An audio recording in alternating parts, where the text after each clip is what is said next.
Hey everyone, good morning. Welcome to another episode of Mornings with the Outlaw. How am I coming through? Am I coming through all right? Can everybody see me? I want to make sure because I'm using the Streamlabs. I'm using the overlay thing here, so I'm trying to make sure I've got it all squared away. How is it looking? Hey everyone, good How's morning. Welcome to another episode. Let's turn that one off. Morning. There we go. Let's turn that one off. Can you guys see me? Can you guys hear me? Somebody respond to me. Hello. Can you guys see me? Can you respond? I'm doing this whole thing with the Streamlabs. Am I looking all right? Tell me the truth. Coming through fine. Great. Awesome. Good. That's all I needed to know, that I'm coming through fine. Great. Good morning, everyone. How are you doing? Let's say hi to everybody. What's up, Haskell? Always good to see you, my man. MK Songbird, great to see you. Chris Scorpio, always first up in here in the last few days. Thank you so much. Who else we got rolling through us? Andrew G is up in this thing. What's up, man? Gramash. What's up, Gramash? Rick Moranis, Andrew G, PC. What's going down? Let's see who else we got rolling through here. I'm not the N-word, please. What's up, folks? Rocha, you should mention Birds of Prey trolls trying to boycott Sonic. I'll mention it in just a second if that's actually happening.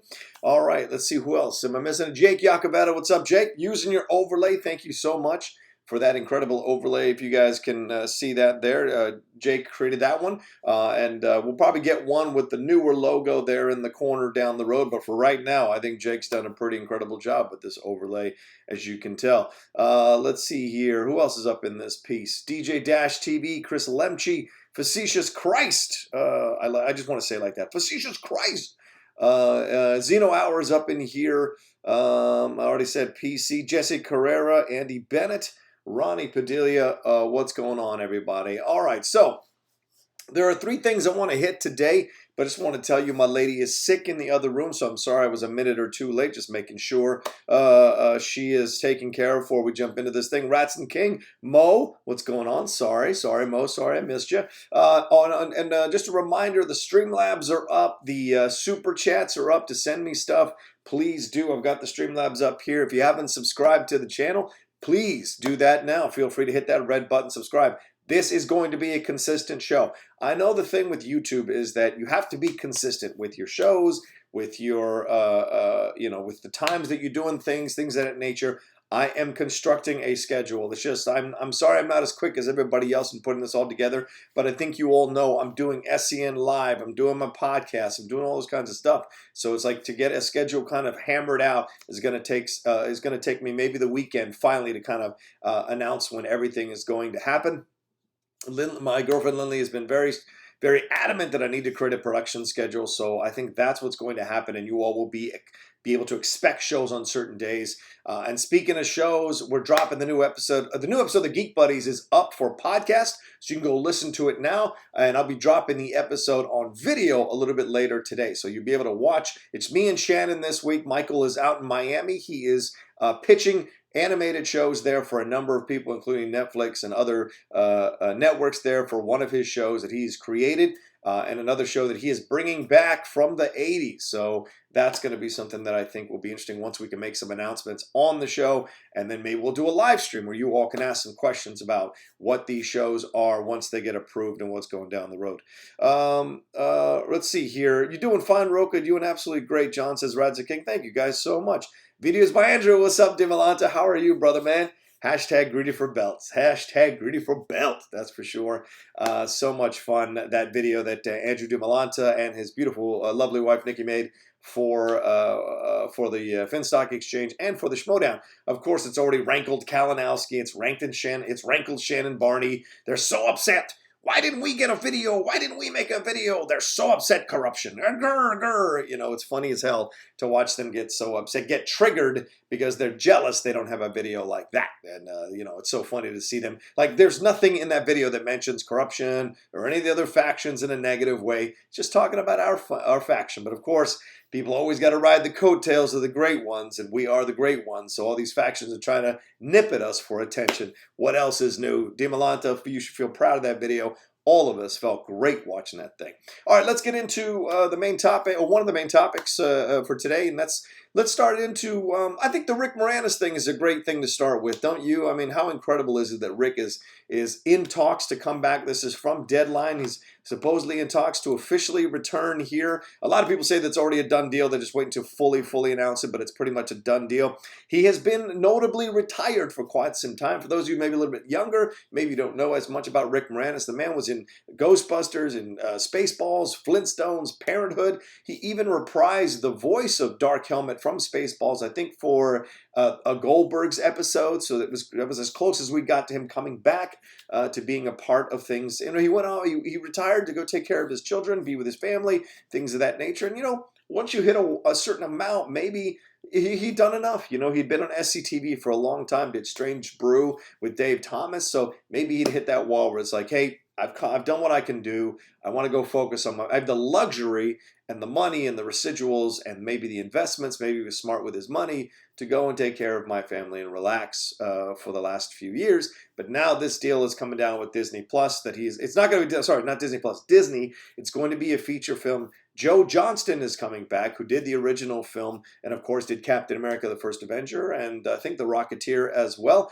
He is coming back, and Josh Gad is playing Rick Moranis' son, who is, his name is Wayne Zelinsky. Wayne Zelinsky is the name of Rick Moranis' character, but Josh is playing his son, and apparently he's trying to be a scientist as well, and he shrinks his own kid. So I guess they're not walking away too much from the premise, maybe kind of making it a soft reboot, I guess, in the guise of a sequel. So it's kind of interesting there what they're planning to do. And this franchise made some money. You know, it spawned Honey, I Blew Up the Kid and Honey, We Shrunk Ourselves. So it is a bit of a trilogy. It is a franchise and what have you. So, you know, he done some, it's great to see Rick Moranis coming back. He did a special in 2018 there in Canada with his fellow SCTV alums, Joe Flaherty, Eugene Levy, Catherine O'Hara, Andrea Martin, Martin Short, and Dave Thomas. So all of that, pretty incredible stuff going on there. And there's a Netflix documentary coming out from Martin Scorsese called An Afternoon with SCTV. So that whole get-together is going to be on there as well. So to me, I'm super excited. I grew up with Rick Moranis for quite some time. Big fan of Little Shop of Horrors as well. My Blue Heaven. So many great roles he's played throughout the years. So to see him coming back for Honey, I Shrunk the Kids, or the next version of Honey, I Shrunk the Kids, it lends it a little bit of authenticity, and I think that's what we want if we're going to bring back this franchise, because I think they've made a bunch of sequels that were like straight to DVD and starred different people or whatever. So I don't know. I don't think we're going to get into a canon situation. This is more just a good thing that Rick Moranis is being kind of called out of retirement. And of course, on the heels, of course, that we've heard that Little Shop of Horrors is supposedly getting a remake. And wouldn't that be interesting if you have Rick Moranis maybe coming back to that? Maybe he plays the owner of the flower shop, or a small part. Maybe he sings a cameo as one of the dudes in Downtown. Maybe he's one of the guys in Downtown, you know, singing that opening, or Skid Row, you know, Downtown song. Maybe he's one of the people stepping out and doing a quick cameo, singing one of the lines from the song. Either way, it would be great to have him involved in some way, because that's one of my favorite musicals overall. Maybe he's the DJ. Maybe he's the John Candy character. Who can say? Rest in peace, John Candy. Another Canadian comedian like Rick Moranis. So what do you like this idea? Are you guys excited by this? Do you like the idea that he's coming back to do this? What do you all say? Let me look here. Do I have any? No Streamlabs so far. No super chats. I want to hear what you all have to say. Oh, here we go. Jesse C just dropped one. Do you think? Oh, this is let me get to that one in just a second, Jesse. Let's finish up here. Yeah, guys, please give me some likes here. I'm only at 34 likes. There's a little over 87 of you in here. Please give me some likes up in this thing. Let's get to over 100. Let's see. Joe Johnson also did Jumanji. Oh, good to know. Good to know. I think I'll put that in my head for future Schmodown competitions for sure. Let's see here what people think. Let's see. Come see. Strange Brew. Haskell says Little Giants is so good and he loves a Strange Brew. Yeah, hell yeah. Andrew G says the original Honey, I Shrunk the Kids is one of the best movies ever, period. Rats and King says Joe Johnson also did Jumanji. Yes, I read that one. Yes, he is. Haskell, Josh Gad is playing his son, from the original movie. Flapjack reminding us that Moranis chose to stay at home as a single parent when his wife unfortunately passed. Very much you got to respect that very much. Yes, exactly. He did do that, which was fantastic. Yeah, Andy Bennett says he's excited because he grew up with these movies. Let's see. Garth McMurray's keeping his fingers crossed for Strange Brew 2. Wouldn't that be something? Yeah, there was a TV series for Honey, I Shrunk the Kids. Andrew G reminded me of that. Rick Moranis asking if we'll get a Spaceballs 2. Let's see. Jay Scott Friel says, how much do they have to offer Moranis to bring him out of retirement? Who knows? Maybe he kind of hit that place where he's ready to come back. Sometimes it's just a matter of timing. And also, maybe the kids are out of the house. Maybe it's just time for him to, he doesn't need to be there all the time. So yeah, it would be interesting to see the reasons why. Maybe he'll give a wide-ranging interview about why he's coming back and what he's all about. Good morning, Rob C. Good to see you. Tabitha says she'd love to see Rick back on the silver screen. Great actor. I agree. A lot of people giving some love to John Candy as well. Gramash says, I hope this is not a one-offer for Mr. Moranis. More Moranis, please. I think we'll have to go at his pace. I think we should just be happy that he's coming back. Maybe that's enough for us to get excited about him coming back. I know I am, and it sounds like a lot of you are.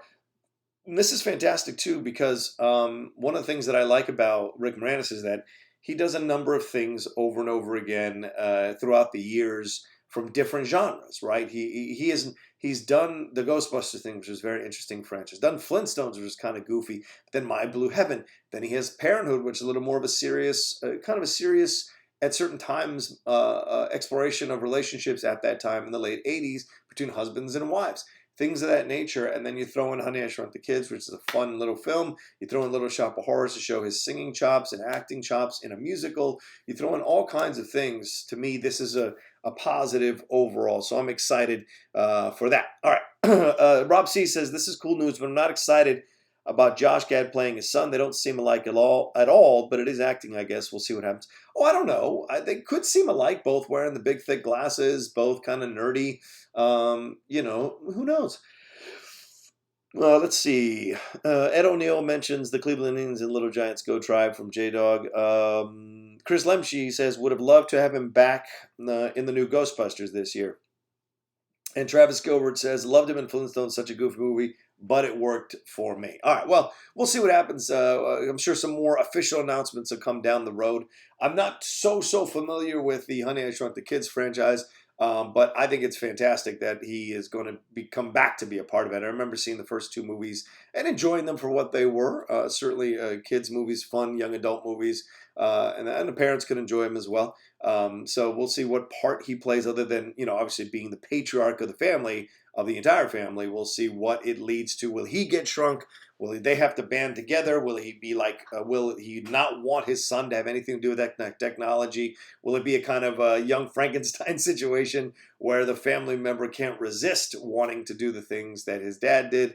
Who knows? Because you would imagine that if you got shrunk, the last thing you'd want to do is to go and mess with that technology and then in the end shrink your kids. That wouldn't be the greatest thing as well. So we'll see. Garth McMurray said he's rewatching Parenthood. My favorite Keanu role is in it. As a young Joaquin Phoenix. Yeah, still Leaf at that time. Right. And then Rats and King says, what's a retired actor you would also love to see come back? My number one answer is always Gene Hackman. Gene Hackman is the number one guy. I'm so mad he's retired. I'm so mad he stopped doing films. I watched Unforgiven again the other day, and he's so good in that movie that you just kind of go, man, if we could just get you back for one more thing or a couple more things or even a TV series. I think he'd be badass in a TV series. That'd be kind of fun to see what he could do with that. All right. By the way, are you guys seeing the overlay? Is everyone seeing the overlay from Jake? Jake, is the overlay on here? Because I'm really happy that I finally got this to work. So, let's see. Ratson says Sean Connery, or DJ Dash TV says Sean Connery. N-word please says Jack Nicholson. Oh, Jack. Yeah, I guess Jack would be fun to come back. So I'm gonna have this. This is the breakfast this morning. Breakfast with Champs, a little bit of a crumb donut. That's my breakfast this morning. Thanks for being patient, putting up with that. All right. Let's go to Streamlabs real quick. I don't see any super chats in here just yet, but yeah, let me take a look at some. Okay, here we go. Streamlabs. Do you think Messi? This is from Jesse C. Do you think Messi ends his career in Barcelona, or do you think he's got another? He goes to another league. Also, which team do you think he's go to if he does leave, and what team do you want him to go to if he leaves? The show looking better and better. Strive for 20K subs. Thank you so much, Jesse C. That's the goal. That's the goal. Trying to get to those 20,000 subscriptions. I crossed 11,600 the other day. Picked up 2 new subscribers last night that are friends of my girlfriend's over there at her job. They knew me from Collider, and they were just like, "Well, what are you doing now?" Because they'd followed what happened. And I told them about the YouTube channel, and they immediately pulled out their phones and subscribed. So that was really nice of them. So shout out to any of them that might be watching. Bruce Waynes, I wonder if you're watching. Really great meeting both of you guys last night. It was a lot of fun hanging out there. I don't want to say, I don't want to say too much. Just say that I had a really good time there. So thank you so much. It was a great conversation with you guys about the Oscars. Really enjoyed that. So the answer to that is, do I think Messi will stay with Barcelona? I think, yeah. I think it's hard to get rid of a guy. He's like Steven Gerrard for Barcelona. He's been there so long. He is like their talisman. It would be shocking for him to move on to another club. Maybe he chooses to move on, but I'd be surprised if Barcelona forced him to move on. Maybe they give him an ownership stake. Maybe the possibility of management down the road. Who knows? I mean, we've seen Zidane transfer into management and be successful on it. Ole Gunnar Solskjaer in and out. Frank Lampard. We'll see what happens by the end of the season. So we've seen lots of players. Jurgen Klopp. Lots of players transition into being good coaches, great coaches even. We'll see if Messi can be one of those. Certainly, I would give him way more of a ceiling as a manager than I gave Maradona. So absolutely, I'd love to see Messi stay with Barcelona and then see where he goes from there. You don't want Messi going from ended up at Everton or any but a West Ham. You don't want that kind of jazz, or Real Zaragoza. You want him to stay with Barcelona until he can't do it anymore. And then even if he's coming off the bench, he's still a super sub, and then roll into management. That would be great. So a couple people asking me for a soccer themed show or a football themed show. I think that's certainly in the works. I have a lot of shows, and next week I'll be dropping the new sports show. A shout out to Brian Ward, who's done a lot of my graphics recently. He's been great. Jake Iacobetta helped a little bit with him as well. So shout out to him. He created a cool new logo for my sports show. It's going to be called Game Time. And that's going to come out next week. So we'll start talking basketball, a little bit of baseball, this Astros situation, and we'll also be talking some European football as well, as Liverpool kind of rounds that corner, heading towards both the Premier League title, definitely, and we'll see if they repeat as Champions League champions as well. Knock on wood. So we'll see. All right, let's move on to the next topic here for this morning's With the Outlaw, and that is this awesome new trailer from A24 called The Green Knight with Dev Patel as the lead here. Let me bring up all the particulars of it. I had it up just a second ago, but I wanted to give you guys more of a history lesson on the Green Knight first. So, all right, let's take a look here. It's from David Lowery, who did Old Man and the Gun, which with Robert Redford and Sissy Spacek, that had come out from him. He also did a bunch of previous films. Is this the one I was looking at? No, I'm sorry, guys. Let me see where it's at. Where did I have this thing at? Sorry. Yeah. Like I said, it's directed by David Lowery. It's the retelling of the 14th century tale of Sir Gawain, who was a knight of Arthur's Round Table, who embarks on a mission to behead the Green Knight. It says, though the protagonist ultimately succeeds, the Green Knight survives and reminds Gawain that the terms of the challenge require him to receive a return blow 1 year and 1 day after the initial confrontation. Gawain spends the following year anticipating the duel while attempting to prove his loyalty and courage to his family and the kingdom. Now, A24 synopsis is a little bit different. It says, an epic fantasy adventure based on the timeless Arthurian legend, The Green Knight tells the story of Sir Gawain, played by Dev Patel, King Arthur's reckless and headstrong nephew, who embarks on a daring quest to confront the eponymous Green Knight, a gigantic, emerald-skinned stranger and tester of men. Gawain contends with ghosts, giants, thieves, and schemers in what becomes a deeper journey to define his character and prove his worth in the eyes of his family and kingdom by facing the ultimate challenger. From visionary filmmaker David Lowery comes a fresh and bold spin on a classic tale from the Knights of the Round Table. So they dropped the teaser this morning. It's about, what, a minute and 43 seconds or a minute and a half, something like that. I thought it was fantastic. Certainly put a mood down on this kind of film and what they're going to do and what David Lowery wants to do with this film. He also did that film Ghost Story, which made a lot of money on a $100,000 budget. It didn't make like $50 million or anything like that, but it made a good chunk of money for being only on a $100,000 budget. This feels like an epic story told in a small scale, and I like that combo. It makes it interesting. You're following this guy to figure out who he is, what he's going to do, what his journey is going to be, and it's exciting to see that. Plus, I love the idea that it's Dev Patel. Once again, this colorblind casting. Dev Patel is a fantastic actor. We've seen him Slumdog Millionaire. You saw him in Lion. He was so good in Lion. He's got this David Copperfield film coming out a little bit later as well this year. But this one, this is so great to see him playing this character of the Green Knight. Now, in Excalibur, John Boorman's Excalibur from 1981, the Green Knight is played by Liam Neeson, right? And he challenges Guinevere's faithfulness to Arthur, and he's kind of tempted by Morgan Le Fay, who is Arthur's half-sister, who, according to the movie, she sleeps with him to produce Mordred, her son, the half-breed of both of them. But Morgan is the daughter of the queen that Uther Pendragon seduced so that he could have Arthur. So these kinds of things are there all around the tale. Now with Sir Gawain, Morgan Le Fay plays into this too, because in this original story, the Green Knight comes to the Knights of the Round, comes to Camelot essentially. He doesn't want to fight any of the knights because he knows he's way better than any of the knights, and that includes Pretty Boy Lancelot.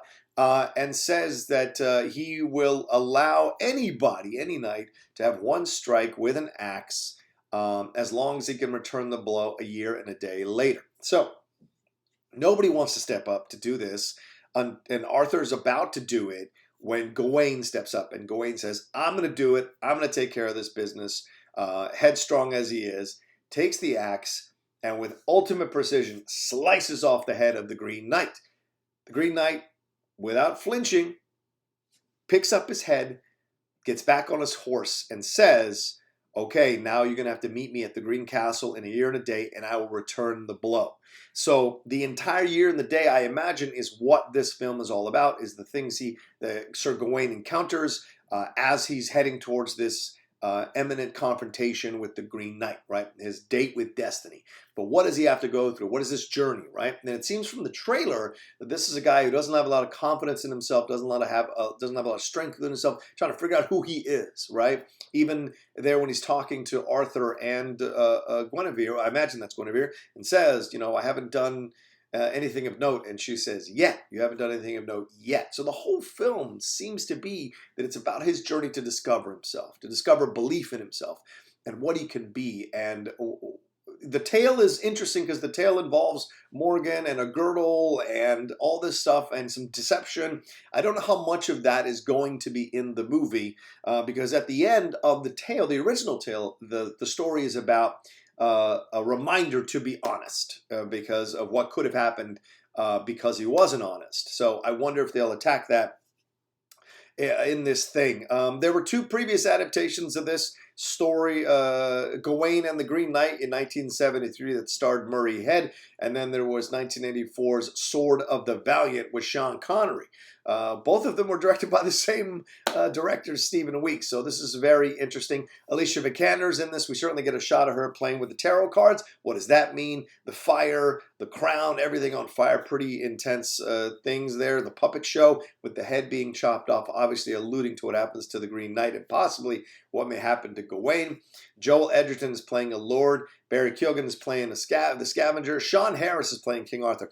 I've become such a fan of Sean Harris for his work in the James Bond series and a couple of other projects as well. I always like the way he speaks. It's very soft and inside of his mouth, and it feels very important when he's speaking, as he whispers, clips his words, and makes it important. And so it always feels like someone's stepping on his throat while he's talking. I like that part of it. And Kate Dickie, it's great to see her back. Of course, she was in The Witch as well. And Kate Dickie, of course, was Lysa Arryn in Game of Thrones. Last time we saw her was falling through, or last time we saw her in Game of Thrones was falling through that moon roof. And Ralph Ineson is playing the Green Knight. And we do see him at the end, the Green Knight, pretty awesome with like the I don't know what you would call that, whatever he looks like. It's like concrete carved to look human and moving around with a beard and things. So it's an awesome shot at the end of that. So I love the sparseness of the look of this trailer. I love the fact that Dev Patel is the lead in this. I love that it's got those beats, and I like David Lowery's direction. It looks like just this kind of a smaller, quieter tale that's going to resonate with you as you watch it until the confrontation happens at the end. All right, let's see. What do you guys, any super chats and thoughts on this one? Let me see. Let's go some Streamlabs first. Dave Lewis says, could this be on par with Excalibur? It definitely looks accurate enough to the Arthurian legends, the feel and the look. I love that you give Excalibur all the credit it deserves. Oh yeah, Excalibur is the best Arthur movie made, period. There's nothing that comes close. You can take First Knight and toss it in the water. You can take King Arthur and toss it in the water. You can take King Arthur, Legend of the Sword, and toss it deeper in the water. Or Robin and Marian. There's just never been, oh, that's a Robin Hood story, but there's just never been a good King Arthur story done other than Excalibur. And I always find it fascinating to me. Oh, and Camelot 3000, that graphic novel is pretty great as well. But it's always fascinating to me that this incredible story of Britain and England has never been done as well as it was by John Boorman in 1981. That is almost over 4 decades ago that film came out. And you're going to tell me that we haven't been able, as a human populace, been able to create a better version? That is just so incredibly shocking to me on so many levels, because it's got a story that's just laden with lessons and mythology and mysticism and all this jazz that I liked. Even the Mists of Avalon as a kind of an alternate version was okay. And certainly the book was good, but like the overall story of Arthur and the Round Table and all the knights and all the intrigue and the subterfuge and this idea of Camelot. I guess Spamalot did it. Monty Python and the Holy Grail did a fantastic job of it as a joke, certainly. But there's so much here that could be explored for really good emotional effect. And dramatic effect as well, that I'd like to see with the Green Knight. So we'll see how that plays out and if it happens. All right, Tabitha Rodriguez sent in one as well. The Disney Plus Cassian Andor series will begin filming soon, I read. Are you looking forward to the series? How do you think it will match up with The Mandalorian? Okay, so sometimes you work in this business, you have friends, you have connections, you have people who you know in certain studios, right?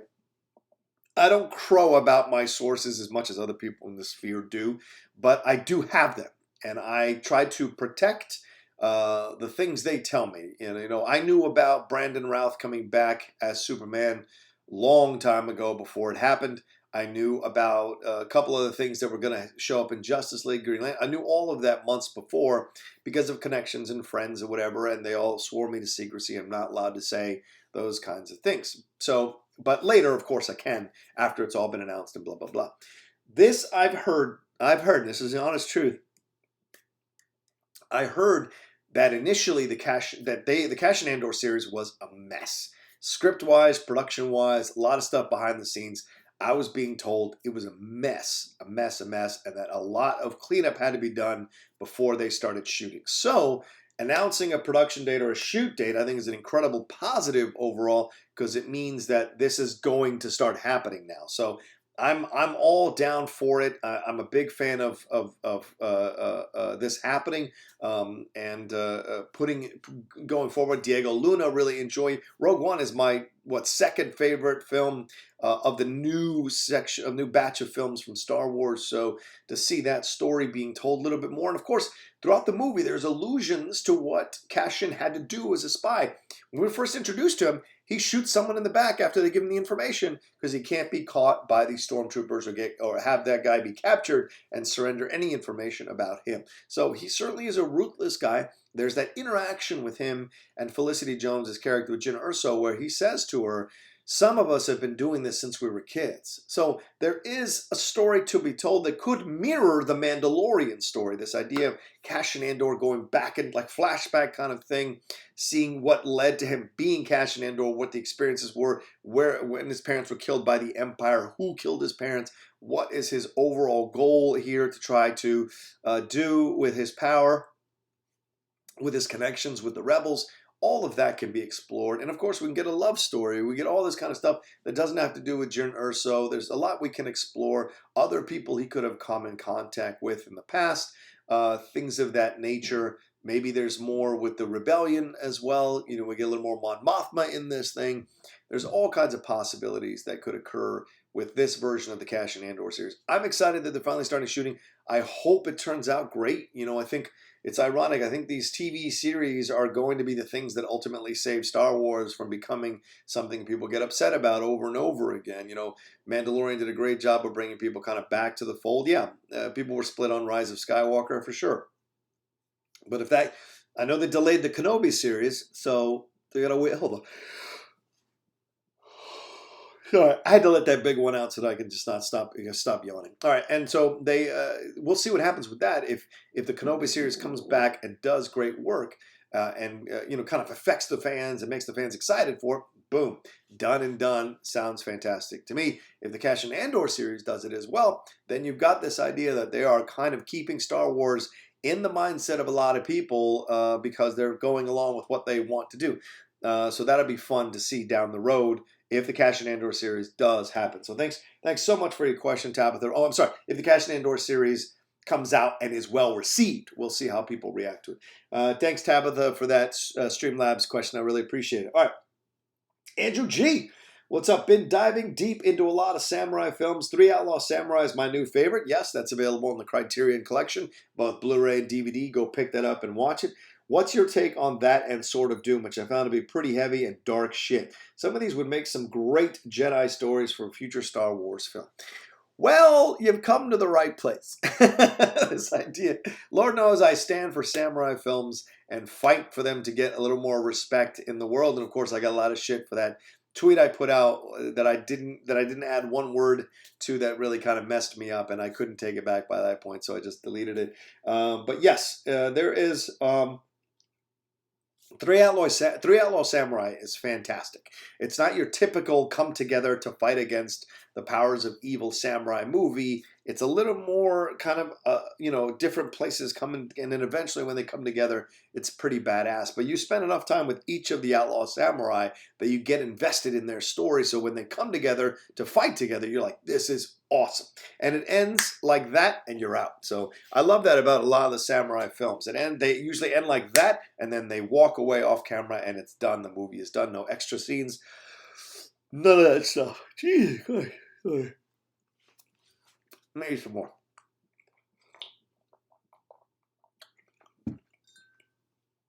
Another great thing, Sword of Doom. Sword of Doom is fantastic. If you haven't seen Sword of Doom, you're missing out on a really good film. This idea of power. How a weapon can take the place of power, can make it feel like you have more power than you actually do. And so you become so obsessed with it, so connected to that weapon, that everything you do leads to that being a symbol of your manhood or your strength or your abilities in the world, until you confront someone who is older than you, who has been through that, who understands how you can wield that power and how that power can control you. Sword of Doom certainly explores that with Tatsuyata Nakadai and Toshiro Mifune, an older Toshiro Mifune going up against Tatsuyata Nakadai again, like they did in Yojimbo. So this is a fun. This is not directed by Kurosawa either. This is a whole separate samurai movie. There are so many great themes and stories in these samurai movies that are explored. They don't have to be turned into Star Wars films. I don't think I'd want to see that, me personally. But I think there are great stories to explore within these samurai films for people to discover, and maybe they can assimilate elements of those stories into the overall Star Wars stuff. That would be great to see. But if you're essentially remaking samurai films into Star Wars films, I think you lose something in the translation that doesn't 100% work. So to me, I'm a massive fan of the samurai films, and there's so many to explore. So many I still read, I still discover. House of Zen is another one I just discovered recently that came out through Criterion. And usually when Criterion puts out a samurai film, even if I haven't seen it, I'll buy it, because something tells me that there's so much more to explore in the commentaries and the documentaries about these samurai films, and about the samurai culture, and about these samurai movies and their effect on directors who had taken part in them. So that to me is what I would say about samurai films. They're great. Sword of Doom, Three Outlaw Samurai, Yojimbo, Seven Samurai, so many great ones. There's the whole samurai trilogy with Toshiro Mifune. That's a fantastic one as well. So there's so many great samurai films to explore and enjoy if you want to. Let's see, Anthony Nugent. Holy shit. Thank you, Anthony, so much. What an incredible day. Thank you, Anthony. Thank you, man. Good day. Wondering who your favorite Aussie director and films are. George Miller and Mad Max 2, The Road Warrior are mine. Honorable mention is The Loved Ones. Highly recommended, a twisted and fun horror thriller. Hope I can persuade you to watch it. Well, I think you just did. I'm going to put it on my list. The Loved Ones. All right. I'm getting into Korean cinema as well, so that's a next step. So why not start exploring some Australian cinema? That could be fun to do as well. So let me see. I put it in my movies recommended by fans list. Let's see here. Where did I put it? Okay.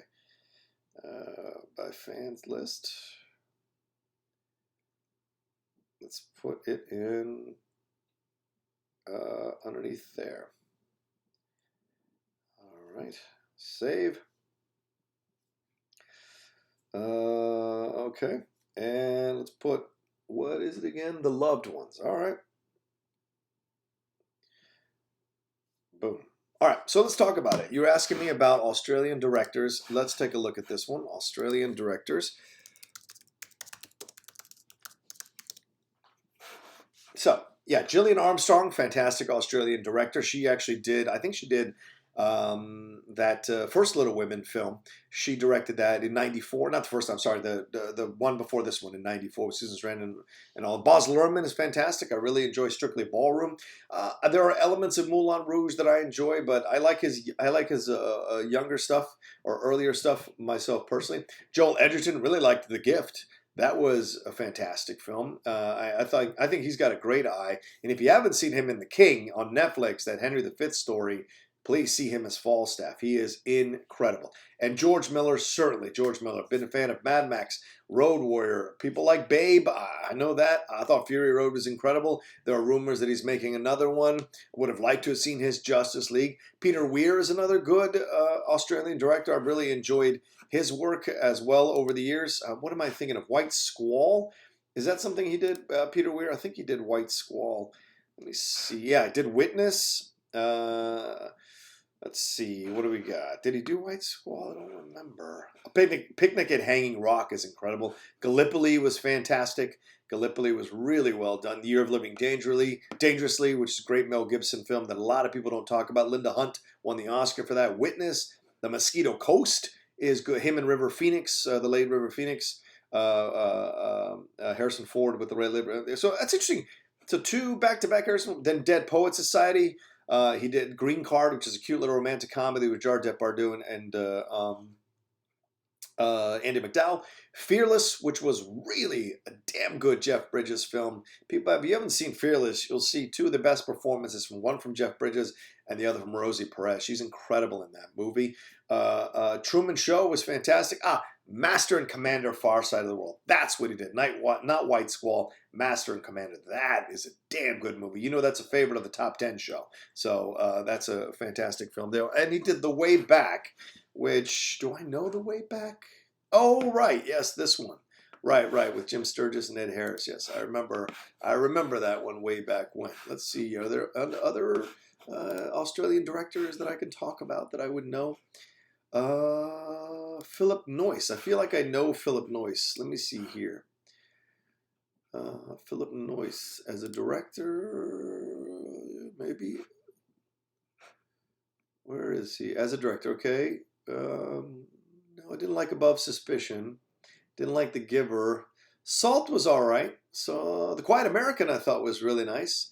Rabbit Proof Fence, yes, with Kenneth Branagh.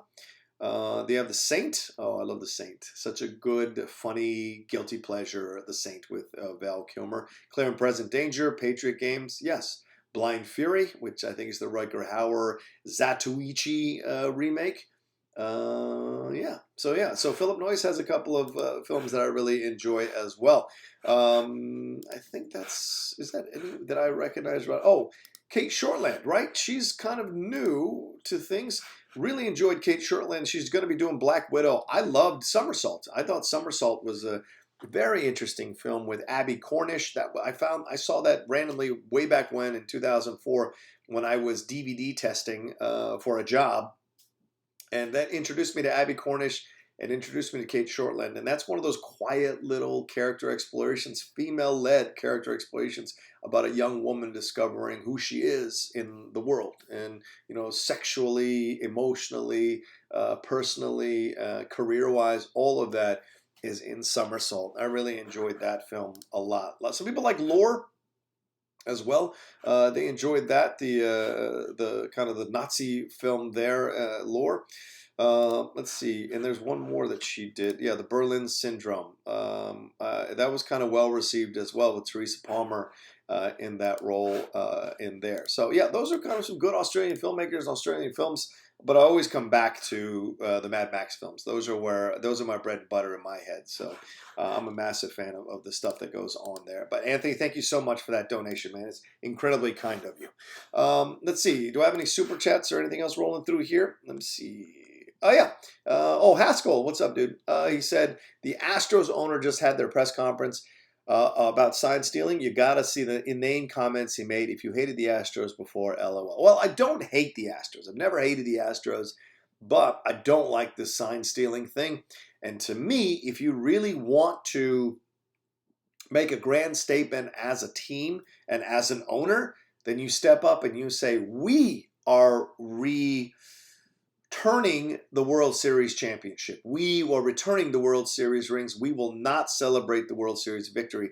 We are rescinding our victory. That would be the way to go. Don't wait for the MLB to do it. You own the team. You must have some recourse or some statement to say, boom, we didn't earn this title. We don't deserve it. That's the real ethical and moral correct thing to do in this situation.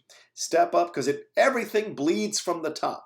Trust me when I tell you this, in any situation, if any company looks bad, it's always bleeding from the top. It's always by bad management at the top. So if this owner really wants to say something strong about his team and that they've learned their lessons and bring people back, hiring Dusty Baker is, I guess, a decent step forward. But Dusty is old as a manager. Dusty is not the guy that brings you prominence or brings you some kind of goodwill with the fans. Not at all. You got to have an owner that steps up and says, we are not proud of this championship. We are not going to hang the banners. We rescind the championship. The MLB could put vacant championship if they want. We are not going to accept it. And yes, your players might get mad at you, but guess what? You're signing their checks. You're paying their bills. So if they've got an issue with it, they can kiss your ass. You're the owner. So you got to take, I think you have an effort to make a strong statement, but of course he's not going to, because nowadays in this culture that we see, it doesn't matter politically, sports, movies, entertainment, whatever arena it is, people want to get away with as much as possible. They'll do the mea culpa, claim that they've learned their lessons, but how many actually do? And then they go and do the same thing again. I've seen the press conference of some of these ball players, and they're like, oh, I learned my lesson. You're 28 years old. What are you talking about? You knew sign stealing was wrong when you were in Little League. So this whole idea that you think you learned a lesson in your late 20s or late 30s is ridiculous. It's an insult to me personally when I see that, because I'm not saying people can't make mistakes and learn from their mistakes and get redeemed, of course, but don't come off and say like, oh, I guess I understand now why people were upset, or I'm going to do better, when you don't actually take the steps to do that. So we'll see. I mean, is it going to be all lip service or is it going to be real? We'll see down the road. All right. Andy Bennett has one in here. Or I'm sorry, Andy Burnett has a Streamlabs here. With Valentine's Day around the corner, what type of movie would you want to watch with your lady/gentleman? Mine personally is a good horror movie. Really, Andy? You like to take a horror movie for Valentine's Day? Well, I will say this, and I tweeted about it yesterday, and of course Lee Winnell, to my shock, retweeted my tweet, which just made me smile this morning. It was a really nice thing. I met him on the set visit down there for Invisible Man, and it was a blast. He was such a nice guy, and he talked to us 3 separate times about his film, and I have so much audio of him on the interview talking about it. Great dude, and really enjoyed the stuff with him. So I was very happy. So a horror movie, I would say if you could hold out till The Invisible Man comes out later this month, I'd say hold out. If that's your horror movie for Valentine's Day, take her or him out to a nice dinner, and then give him a ticket for Invisible Man and say, we're going to see this as our Valentine's Day movie. We just have to wait a couple of weeks to do that. If you want to go, take him to a horror film. I'm just saying. I'm an old romantic, so to me, it's probably going to be When Harry Met Sally. I don't think there's much coming out on Valentine's Day. I mean, Downhill's coming out, but that's kind of like, that's not a Valentine's Day movie. I went to a screening for that last week, and I will be recording the review of it for tomorrow. So that doesn't strike me as a Valentine's Day movie necessarily overall. But I think it depends on who your person is. Like, are they into Like, my girlfriend's not into Valentine's Day, so we're not doing anything on Valentine's Day. I might have something planned for the weekend, but we don't have anything planned for Valentine's Day itself, because every day for us legitimately is Valentine's Day. We love each other that much. It's not a big deal. But me personally, it's all about having the conversation with your partner. What do they like? What do they not like? What are they giving you hints about? You got to read between the lines. They're going to drop hints. So you got to pick up on those and see what kind of movie they would like. Is it an adventure film? Is it a romantic comedy? Is it a musical? Is it a straight up romance film? Is it a drama? Is it a horror? So it all depends on what you're personally in the mood for and your significant other's in the mood for. And I would say this, whatever they're in the mood for, you get yourself in the mood for. That's really the step forward in a relationship. It's a compromise. The little compromises and the big compromises always. That's certainly one to go about there with. All right, let's see what we got here. Any other? No. Okay, no more Streamlabs right now. No super chat. So I'm gonna take one more bite of this lovely crumb donut that I got at the Ralph's here, the grocery store.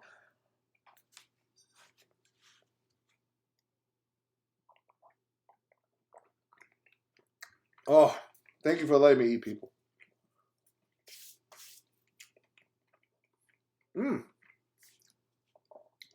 Oh, yes. MK Songbird, great point. Portrait of a Lady on Fire is coming out. You're right. That is supposed to be a fantastic film. Unfortunately, I couldn't get to any of the screenings. It was around that time when I was let go from Collider, and I was my publicist friend was lining me up with an interview for that director, but for Deep Cut. But when they let me go, obviously there wasn't a show for her to come be on. So I'm excited to see this thing because I heard a lot of great things about it. I want to see it. So when I see it, I'm going to do a review of it. But that could be a good Valentine's Day movie. It's supposed to be an incredible love story within the film. So, and we'll see with that. All right, let's see. Andy Burnett says, I am thinking of watching Parasite. I've talked her into wanting to watch it. Wow, good job, Andy. Parasite is damn good. So yes, certainly, obviously a Best Picture winner. So take her to see that. Andy Burnett says, my lady wants to see The Farewell. Well, do both, Andy. See what let her choose, and then over the weekend you'll get to choose the movie. So maybe if she wants to see The Farewell Valentine's Day, and then over the weekend you guys go see Parasite. That's a good way to do this. Video Drew, you're in here. What's going on, girl? How's it going? Are you feeling better? Apparently Nerd Chronic is taking care of you, and while you're there with Nerd Chronic, apparently you're coming up with 20 other shows. What the hell? What the hell? I thought we were doing a show video, Drew. What's going down? You haven't been able to come over. We haven't been able to record. But I do hope you're feeling better so that we can record something before you have to take off back to New York. She said, "Love you, but eating into the mic is opposite ASMR." Right. I don't do ASMR. I wouldn't mind doing it. Is this how you do ASMR? I don't know. I've never done it. Videos by Andrew. John should start a mukbang segment. What is a mukbang segment? Can someone inform me what that is? Maybe Drew, you can do that. Yeah, The Farewell is on Amazon Prime. Saying, well, way to go. Video. Oh, we watched the Outlaw documentary. Oh, thank you. What did you think? Did you like it? Was it okay? It's the Outlaw / Schmodown documentary, right? I mean, I want to make that clear. It is a documentary about me, but it's also very much a documentary about the game. So it's kind of a half and half documentary in that way, but it's an incredible documentary. Honey Boy was also released on Prime as well. Saying, yeah, now I'm looking forward to rewatching that one again. Alma Harrell did a fantastic job with that film. Shia LaBeouf is incredible in that film.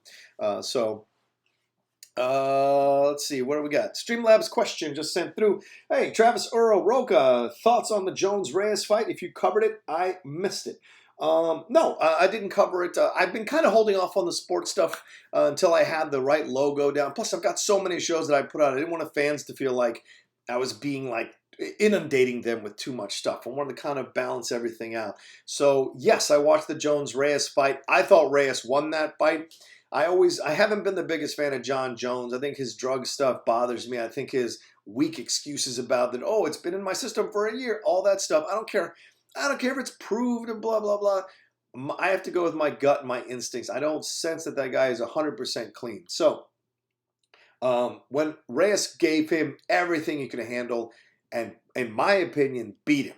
But I see that you could have gone either way on it, but I saw Reyes beating him. Reyes was the aggressor. Reyes was countering almost everything John Jones was trying to do, and he beat him. And I think maybe John Jones in his quiet moments at 3 a.m., like Apollo Creed in that first Rocky movie, he knows he got away with that victory, and he didn't really beat him. So that's my overall feeling about it, and I hope they do a rematch as soon as possible, because that was a fantastic match. I'd love to see them go at it again.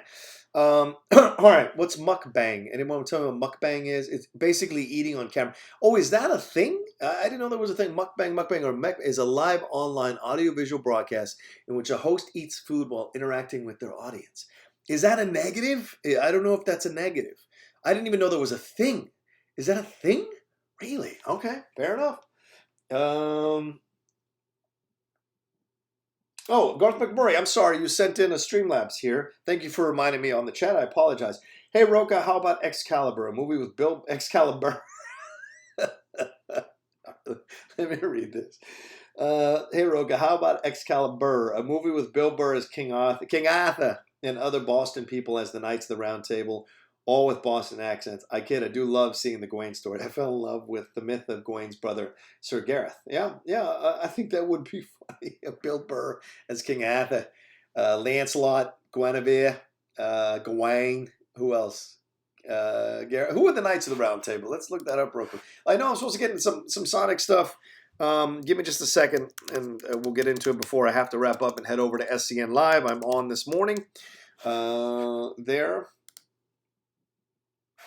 Who was? Okay, Percival, yeah. Bors the Younger, Lamorak, Geraint, Kay, Gareth, Bedivere, Gaheris, Galahad, Tristan, Palamedes. Oh, there you go. That's my terrible attempt at Boston accents for the names of those knights. Bill Burr, King Arthur, Guinevere, come here. What are you talking to Lancelot for? I guess that would be a part of it, so that would be funny. Thank you, Garth, for reminding me of that. I'm sorry I missed it the first time around. Want to make sure I didn't miss anybody else's. No. All right, cool. All right, so last thing is, before I wrap up here, and I'll probably go till about 9:05 real quick, is the box office forecast for Sonic the Hedgehog. It is sitting right now, according to Box Office Pro, Box Office Mojo. I can't even try to figure that all out. Sonic the Hedgehog right now is projected at $43 to $48 million over the 3-day weekend, $50 to $60 million over the 4-day weekend. Because remember, it's a holiday weekend this weekend. So this is kind of I don't know. I'm kind of blown away by this idea. I'm even more blown away that you know who owns the President's Day record? Ghost Rider. Ghost Rider owns the President's Day record. I think it made 52 million over those 4 days, and the fact that that's Ghost Rider 52 million over the 4 day weekend. That's insane. I'm sorry. No, never mind. It's number 5 of President Day weekends of all time is Ghost Rider. That's still incredible in the top 5, $52 million. So if it can do that, then great. And you know the reviews are not bad. The reviews, from what I've seen from most people, the reviews are pretty like it's a fun, safe, enjoyable film. Doesn't take too many chances and does what it needs to do. And it's not stupid, and that's kind of the most important thing, because sometimes these films come out and they try to appeal to the lowest common denominator, and that really kind of insults the rest of the people that go see it. And I think it rarely leads to a good box office with that kind of genre of film. So we'll see. I mean, obviously, it could be a smart decision to have pulled it back out, revamped the design, and then released it again. Overall. And Jim Carrey, it's great to see Jim Carrey doing interviews, and man, it's one of those junkets I didn't know about, didn't kind of hustle to try to get, didn't know what was happening, and so that's on me. I got to work even harder. As hard as I'm working, I got to work even harder to be knocking on those doors, because the Outlaw Nation is building and building and building. I don't have that massive logo that people go, oh yeah, let's get those people. So I got to build my name with the Outlaw Nation. It's got to require some legwork, some elbow grease, some knocking on doors, some being rejected, some being accepted, those kinds of things. So I feel terrible that I missed out on the Sonic the Hedgehog junket. Just on the off chance I could have managed to convince them to let me do that with Jim Carrey. That would have been fun to interview Jim Carrey. All right, but anyway, there's other movies coming out. Downhill comes out this weekend.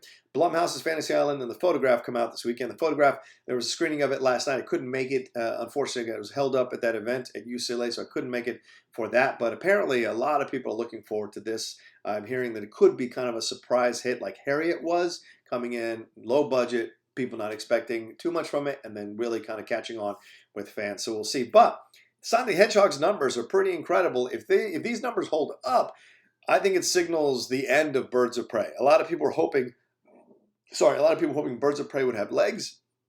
It would keep going, keep doing its thing. But I think with Sonic the Hedgehog coming in here at 43 to 48 or 50 to 60, it's going to quash that completely, in my opinion. I don't think it's going to have legs past this weekend. And if we see like a 60 to 70% drop, and yes, 60% is the standard, but when you see 60% in relation to underperforming, it doesn't radiate a positivity. If you overperform and drop 60%, that's not a negative overall. If you underperform and then drop 60%, that is. You know, I saw something over on the internet. I tell you, sometimes people just kind of create narratives in their heads without purposely removing perspective. It's so frustrating. Right now, some of the Birds of Prey people, the Birds of Prey defenders, and you don't have to defend the movie like the movie is underperforming, and that's all. And it's just happening. I don't know why people take such personal offense to a movie underperforming. Like, they get so upset. So they get mad that the narrative of the media says that it's underperforming. They're just reporting what the truth is. The film was underperforming. But now I saw some meme, some dude put up of like Ford versus Ferrari on the opening weekend made as much as Birds of Prey. Why is that not a flop, but Birds of Prey is a flop? Okay, for 5 million reasons. One, the production budget is different. Two, what they were expecting from a film like that in that genre, the expectations are much lower. It's an adult, mature film about car racing. Car racing films don't make a lot of money. Rush didn't make any money, and Rush is one of the best films I've seen in the last 20 years. And Ron Howard did an incredible job directing that film, but they don't make a lot of money. So you start Driven, that terrible Rutger Hauer film. They don't make a lot of money. Car racing films don't make a lot of money. You know, Days of Thunder did a decent job. I don't know what Ricky Bobby did, but that was more about Will Ferrell carrying that thing, not about the car racing. Whereas this film, and I get it. It's Matt Damon, it's Christian Bale, but once again, name me the last time either one of those guys had like a $500 million film. It's just not in that thing. Even Jason Bourne, the most recent Bourne film, didn't do as well as the other ones. So these guys aren't necessarily known for this. This is Birds of Prey. This is DC. This is Harley Quinn. She's connected to the Joker, connected to the Batman. It's Margot Robbie, who's Oscar nominated. So I just think the difference in perspective here has to be talked about. It doesn't have to do with male or female or any of that bullshit narrative they throw out sometimes. It really frustrates me. It doesn't mean that that doesn't apply for certain things. It does. But for this situation, it doesn't. This has nothing to do with misogyny. This is legitimately what you saw. The opening weekend of the box office, 54% male. So where's your narrative now? It's just that it underperformed. That's all. And it's okay. It's okay that it underperformed. It's okay to say that it underperformed. It doesn't have to have a negative connotation that like, oh, this is them going after women again. It's nothing to do with that. It underperformed. Guess what? Some male films and some female films are going to underperform. The job of box office analysts or reporters or people who do stuff like we do, punditry, they have to just tell you what happened and then talk about it and look at the reasons why. That's what you want to do. You know why we look at the reasons why? It isn't to pile on and have a good time jumping on their asses and enjoy the failure of a film. No, it's to be like, okay, let's see what happened here. What can the studios learn going forward? Maybe they can hear something in this that will help it down the road, make money with the next film. So there's a possibility that analysis can be used in a positive way to lead to better films or better received films or better decisions by the executives or the people in charge of the studio about how to market their movies or how to present their movies. That's all it is. So people trying to turn this into an ugly narrative. Yeah, I'm not saying there aren't trolls out there trying to do that shit like, on one side of it, maybe there's a go woke or go broke type bullshit. Yeah, there are idiots like that. But overall, I think this is just a film that underperformed. You're sad it underperformed because it's actually a damn good film. And so you try to hope that it'll have some legs, but sometimes it doesn't work out that way, and you're just telling the truth of it, So I just get mad when people start to create these narratives that don't actually exist as a predominant narrative. They create those narratives. Yes, it's not saying that doesn't exist on a smaller scale, but it's not the overall narrative. So it just frustrates me. Sorry I went on that rant. I know I wanted to talk about Sonic the Hedgehog. I apologize to everybody if you got upset about that. It's not my intention. I'm sorry.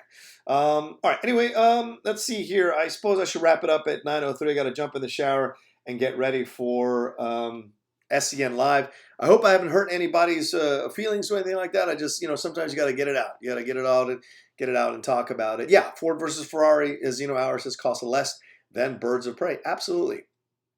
What's up, Rob Clark? Welcome. The kart racing film with Sly is called Rush 2. No, that's called Driven. Yeah, J. Scott for real. It's also an early February release outside of a few Valentine's Day weekend releases, and Get Out early February has never been huge for the box office. Absolutely. Thunder God says, I just mute those fanatics. They use no kind of logic to back up their ridiculous claims. And I keep hearing that there are and this is a smaller thing too. There are Birds of Prey fans who are trying to get people or trying to drive the score of Sonic the Hedgehog down and try. If that's happening, I think that's a terrible use of your time, and I think your parents did a terrible job raising you. That's my honest truth. If that's what you're spending your time doing, actively destroying another film so that your film can be seen positively, and then crying that other people are supposedly pillaging your film or pillaring your film, then there's a hypocrisy here going on in your actual existence of what you're doing. So to me, that makes no sense at all. Absolutely none. That's just my overall feeling about it. If you're actively trying to destroy another film, then you're kind of going against what it is you said you don't want to have happen to your film. So just be positive. Do good things. Be positive. And I don't think that's kind of the way to go about it. Gramash says, I'm going to watch Birds of Prey. Heard it's good. Sometimes that kind of box office situation happens. Yeah, Gramash, that's basically what it is. Sometimes this just happens. So it's an unfortunate situation in that.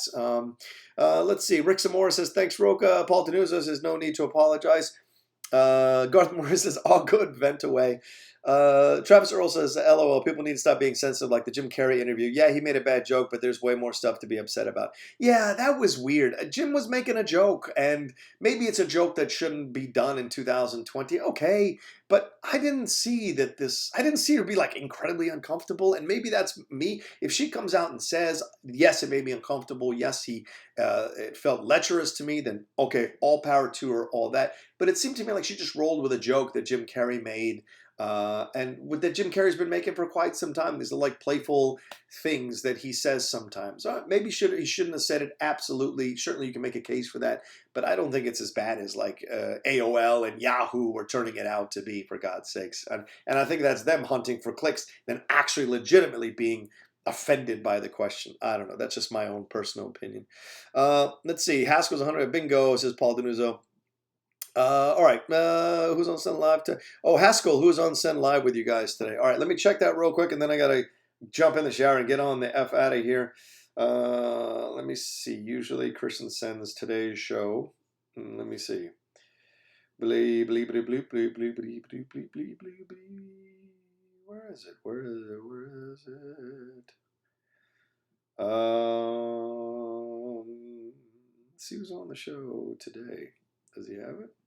So I got so many emails. Rest of the week. All right, today I'm supposed to be on the show with Winston and with Bonnie Somerville, RB3, and Ben Goddard, and of course Christian hosting the thing. So looking forward to it. All right, thanks guys for watching this Mornings with the Outlaw. I'll be back tomorrow morning at 8 a.m. to finish out the week. Looking forward to it. I'm telling you what, I've really enjoyed this show. Kind of like, I had to make myself do a daily show, so I'm very happy that you guys have come along with me. It's great to see so many of you all in here every single morning sitting in with me. I appreciate it madly. It means a lot. Shout out to my boy Peter Mishu, who might be listening or watching this over there in NYC. Shout out to you, my man.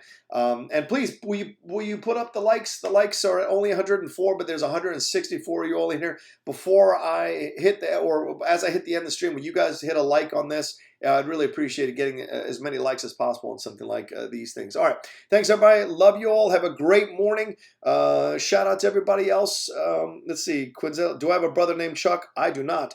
And that's it. Yeah. Love you all. See you tomorrow morning. Have a great rest of your day. And retweet this and put this out on your social media. I want to get as many people as possible coming in to hang out with us every morning to talk about things and talk about what's going on in your world. And also, I think I might start having those mornings that I don't go to Send Live.